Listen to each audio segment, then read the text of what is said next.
At 0300 hours, 15 Ukrainian drones were heading towards a Russian warship at anchor in Novorossiysk. Every run so far had made it through. Unknown to the operators, a Soviet training aircraft from 1976 was sitting 2 kilometers off the formation's left flank, watching their engine heat paint bright dots across the thermal display. And it had a new drone weapon no one had seen before used like this. Through the Yak's pilot thermal display, the formation looked like a string of white dots against gray terrain, each one using an FP-1, Ukraine's domestically produced long-range strike drone.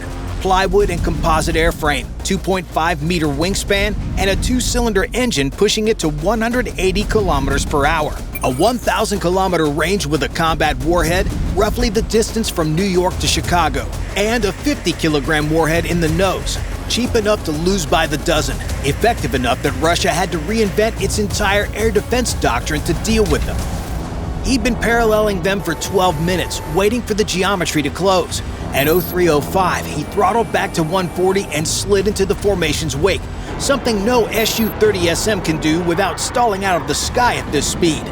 A conventional fighter screams past at 250 plus, gets maybe 3 seconds of engagement time, and has to circle back for another run.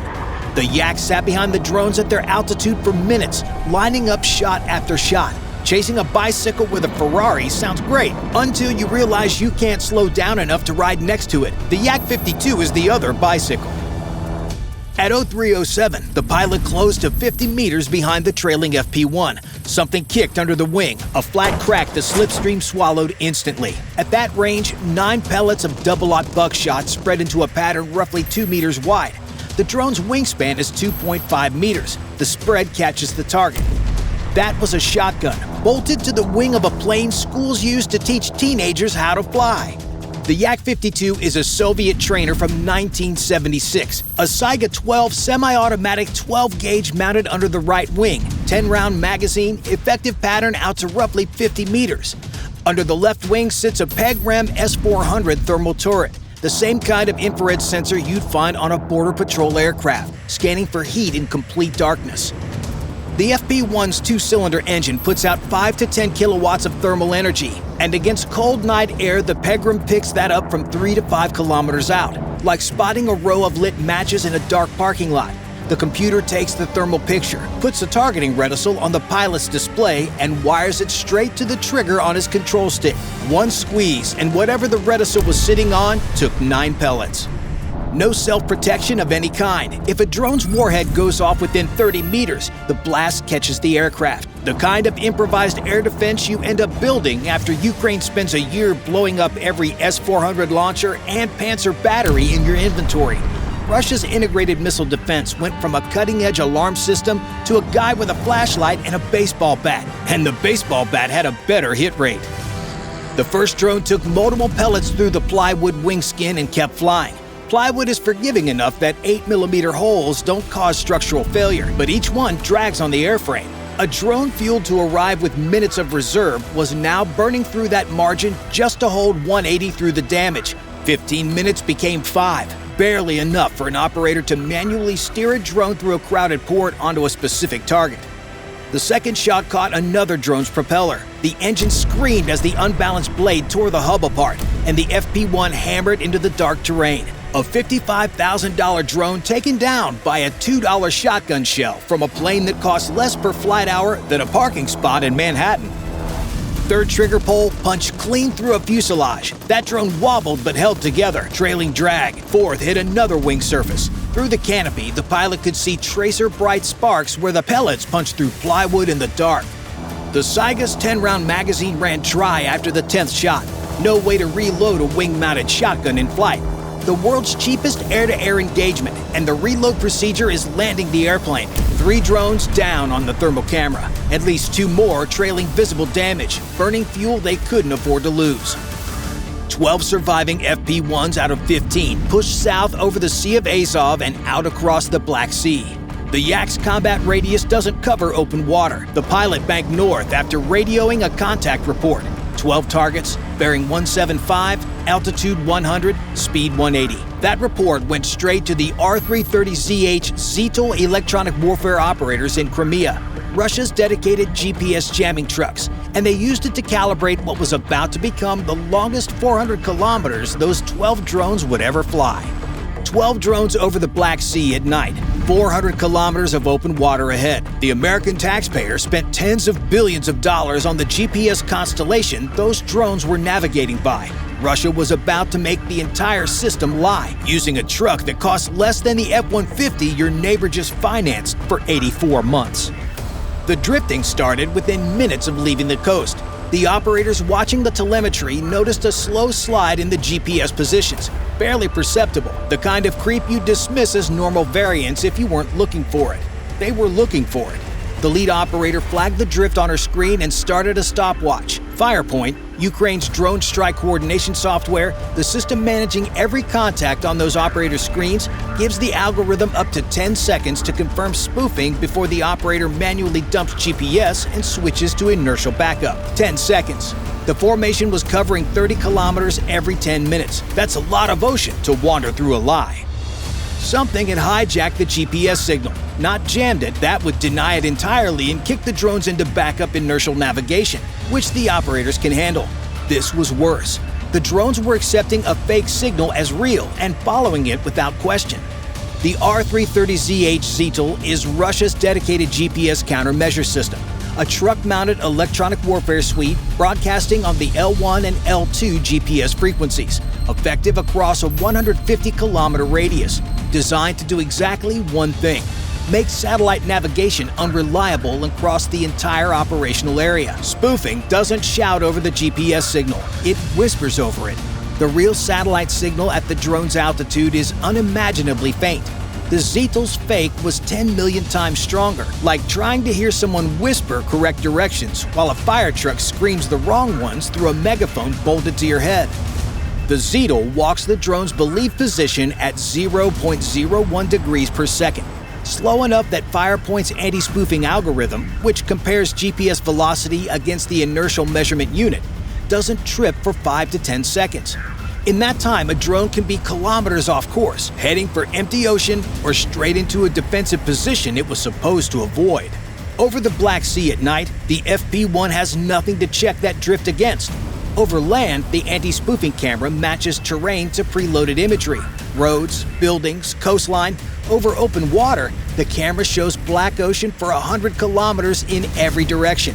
Between visual waypoints like oil platforms, the drone flies on raw GPS. And out here, the Zhitel owned that signal completely. Any correction the algorithm missed became a course error the operator couldn't see until it was measured in kilometers. 3 drones didn't catch the drift time. 2 hit the water when spoofed altitude data conflicted with the flight controller. The system got contradictory inputs from systems that should have agreed and drove the drone straight into the surface. A third was pushed so far east toward Crimea that it burned through its fuel reserve over open water.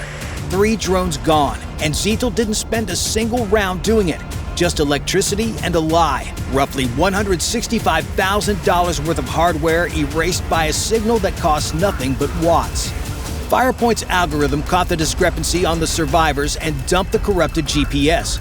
Those drones were now on inertial navigation alone, which drifts about 10 meters per minute with nothing to check it against. Over a 90-minute Black Sea transit, that adds up to nearly a kilometer of positional uncertainty. Enough to find a city, not enough to find a ship. The operators were going to have to fly these in by hand, and the satellite video link they'd be flying through had a half-second delay. Half a second doesn't sound like much until you realize the drone covers 25 meters in that time. Like trying to parallel park while watching your car on a security camera feed from inside the house. That meant steering each drone into the target through real-time video from the nose camera, relayed via satellite link. And if the satellite relay dropped for even 5 seconds over the port, the drone would fly straight and level into whatever was in front of it. Every drone that dumped GPS corrected toward the same visual waypoints on the approaching coastline, funneling a dispersed formation into an even more narrow corridor as all 9 converged on the same landmarks. That corridor was exactly where the next layer was waiting. The lead FP-1 disintegrated.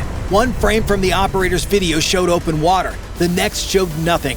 No radar lock on the telemetry, no missile warning, no electromagnetic emission of any kind. Something hit the drone from behind, and the operator never saw what. What took it out wasn't a missile and wasn't a manned aircraft. It was another drone, a Russian interceptor built exactly for one job: fly into a Ukrainian drone formation and destroy both. AI-based thermal lock onto the engine heat, top speed 270 kilometers per hour. Some carrying a fragmentation warhead for proximity, others relying on kinetic impact. Roughly 15 kilograms closing at 90 kilometers per hour of overtake speed, which gives the FP-1 about 6 seconds between lock and contact. The military equivalent of swatting a mosquito with a slightly faster, slightly angrier mosquito that already knows where to look. Russia deployed these in echelon formations along the Black Sea approach corridor, scrambling to fill the gap left by all those air defense systems Ukraine kept turning into Telegram content. This is what Russian air defense looks like in 2026. A billion-dollar integrated network replaced by a guy in a trailer and a kamikaze lawnmower with anger management issues. Podlet K-1, low-altitude radar on the Crimean coast. Russia's dedicated system for spotting wavetop threats the big air defense radars miss. Think of it as a security camera watching the floor while the alarm system watches the ceiling, feeds initial bearing and range to the interceptor, and the onboard thermal camera takes over for the terminal phase. Heat-seeking without the seeker missile, like a tracking dog that picks up the sand at 500 meters and doesn't need a handler for the last trench. The FP-1 carries no countermeasures, no chaff, no flares, no evasive capability at cruise speed. If the interceptor's thermal lock holds for 6 seconds, the FP-1 doesn't exist anymore. The second interceptor missed. Its target had dropped to 3 meters above the water, where the sea surface reflects infrared energy and creates thermal clutter the AI couldn't see through. That interceptor flew straight into the Black Sea. A $100,000 kamikaze drone defeated by a free altitude change and the ocean's body heat.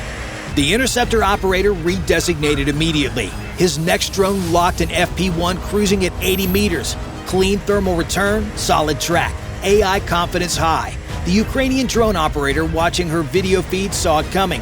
A bright dot gaining from behind, closing fast. And she had exactly one option. She shoved the altitude command to 3 meters. The FP-1 tore to the surface. The interceptor's AI held lock at 50 meters. 30. 20. Then the thermal picture dissolved into the warm clutter of the sea surface, and the interceptor punched into the water 40 meters behind the drone. The FP-1 leveled off at wavetop height, its camera showing nothing but black ocean and spray. Alive, but flying blind. That was the trade-off for every remaining drone. Descend to 3 meters and the interceptor's thermal lock breaks in the surface clutter. But at that altitude over the Black Sea at night, the nose camera goes blind. No coastline, no reference, no way to navigate. Safe from interceptors, but invisible to your own operator until you climb near the coast and the port appears on screen. Survival or navigation? Pick one.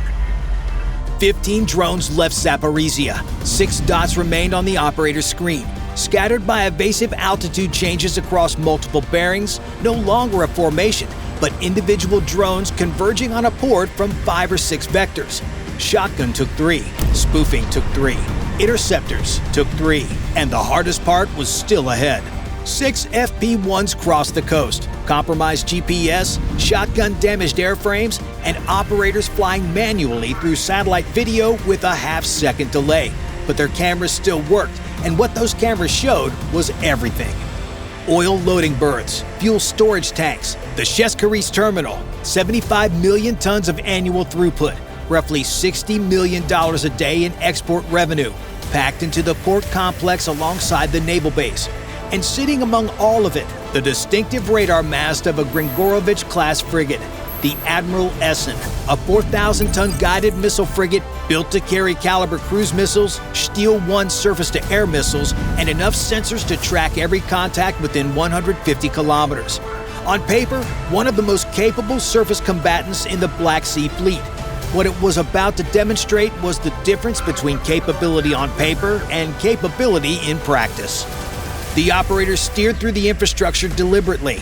On one screen, the Ukrainian control station. The video feed showed the port approach at 180. Oil storage tanks sliding past on the left, the skeletal frame of a loading crane on the right. A crude tanker sitting fat and low in the water straight ahead. The operator nudged the drone left around the tanker's stern. The fuel gauge in the corner of the display read 4%. She had maybe 90 seconds. 5 other operators were doing the same thing on 5 other screens, each one threading a different path through the port, each one watching fuel gauges count towards 0. 90 seconds for 6 operators flying 6 drones through a port packed with oil infrastructure at 180 kilometers per hour with a half-second video delay and no GPS. That was the math. The Tor M2 battery on shore had been tracking the approach, phased array radar holding all 6 contacts, firing solutions cycling on the display. The plywood airframes were giving the system just enough return for a lock at this range. 16 missiles. The operator's finger sat on the commit button. He requested clearance from Shore Command. The response took 4 seconds, an eternity with 6 seconds inbound. Permission denied. The projected blast radius of the warheads at that range overlapped with 3 fuel storage tanks and a pipeline manifold feeding the Sheskari's loading berths. A miss inside this port hits a fuel tank, a pipeline, or a crude tanker at anchor. 1 errant warhead and Russia's largest Black Sea oil export terminal burns for a week. The most capable short-range air defense system in the Russian inventory. A clean radar picture. 6 targets he could have hit with his eyes closed. And the answer was no. The Zhitel 1's 24 VLS hatches blew open. Vertical launch cells, missiles packed upright into the deck like rounds in a revolver cylinder, pointing straight up at the sky.